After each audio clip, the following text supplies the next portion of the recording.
to know the calculator. So you hit second, trace, option 2 for 0, and then it asks you left bound.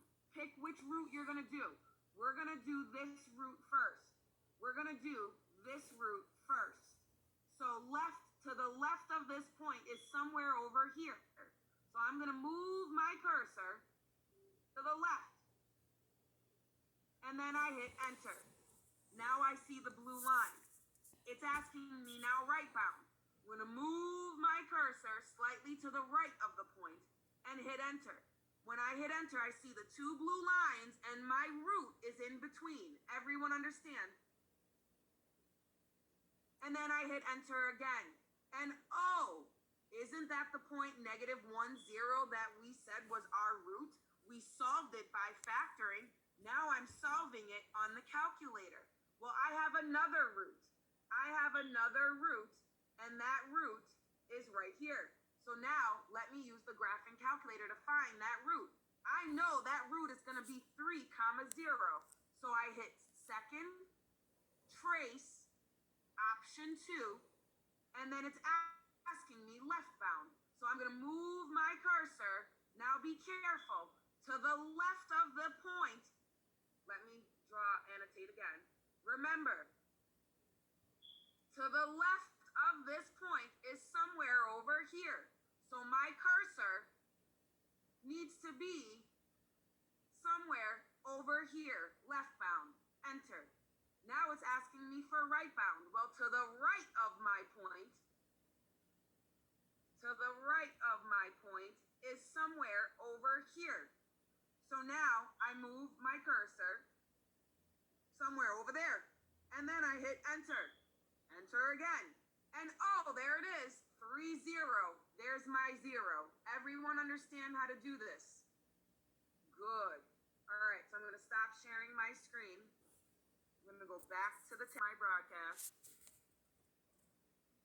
All right, and then go back to note shelf. All right, so those are the steps. Now, last thing, give me 3 minutes.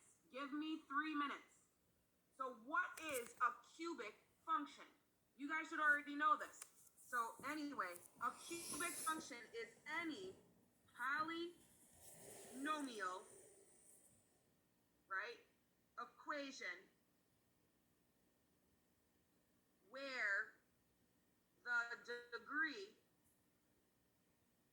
remember degree is the highest exponent that you see, highest exponent is 3. All right? So remember, x cubed, cubic function. Everyone understand? Yes? Good. So, what do you notice? What does this graph look like? Well, let's see, a couple of things here. What do you notice about the graph? I notice that there are 3 roots. There are 3 roots. Why are there 3 roots? Because it's x cubed. Does everyone understand? Okay, good. So, maximum number of roots, solutions, zeros, is 3 this time. Quadratic, maximum number of roots, 2. Cubic, maximum number of roots, 3. Everyone understand? Quadratic, minimum number of roots, 0. I can move that parabola up and it never crosses the x-axis. Minimum number of roots for a cubic is 1. This leg or this leg will always cross the x-axis. Everyone understand? Okay.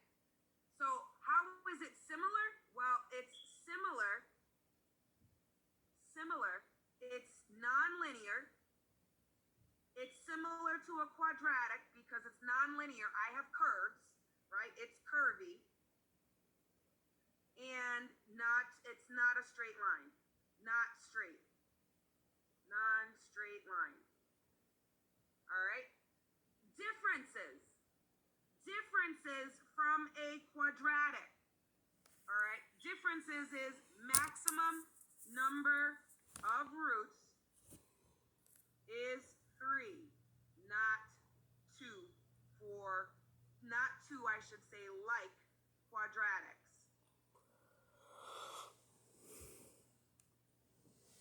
Does everyone understand? Good. You can find the roots for cubic functions as well. You just put the equation into the calculator, into y equals, you would put x cubed minus 3x, hit graph, look at the roots. Everybody understand? Count how many roots you have, and then hit second, trace, option 2. Everybody comprending? Good. Your homework. So let's see here. Monday, independent practice. Your homework is this right here. You're gonna need your graphing calculator. It's on a Kami doc. There are a total of